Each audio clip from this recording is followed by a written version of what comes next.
Hello everyone, my name is Randall Clark and my presentation today is on my summer collaborative research project surrounding the isolation and characterization of antibiotic producing microbes found in potting and agricultural soils. This research was done as part of the Tiny Earth project in collaboration with Allie Coles and Ellie Draper with guidance from Dr. Betsy Martinez-Vaz of the Hamline University Biology Department.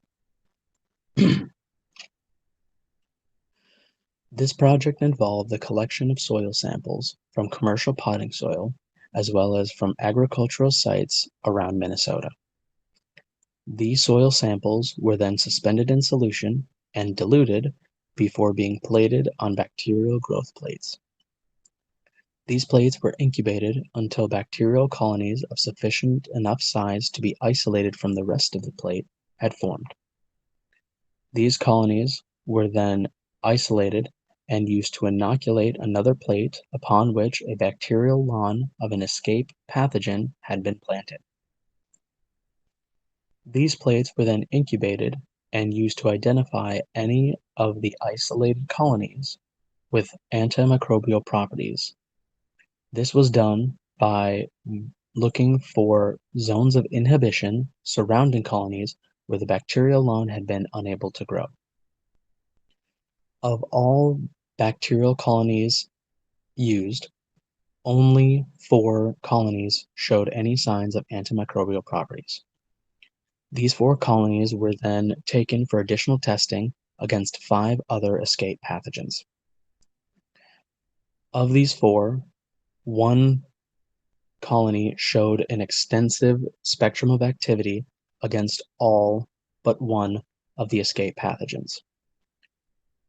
This bacteria was selected for additional testing with biochemical and physiological characteristics, as well as 16S RNA identification. The biochemical and physiological characteristics of this bacteria gave the hypothesis that the bacteria in question was a form of Streptomyces.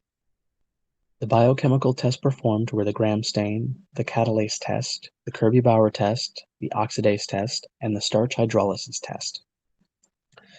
That, including the shape and clumping of the bacteria along with the very distinct smell, led to that hypothesis. After this testing, it was then put through DNA extraction several times and tested with 16S RNA analysis. After several failed attempts, a new set of primers was obtained to give a positive test that showed that the bacterium in question was in fact a form of Streptomyces, more specifically Streptomyces sporoverrucosus.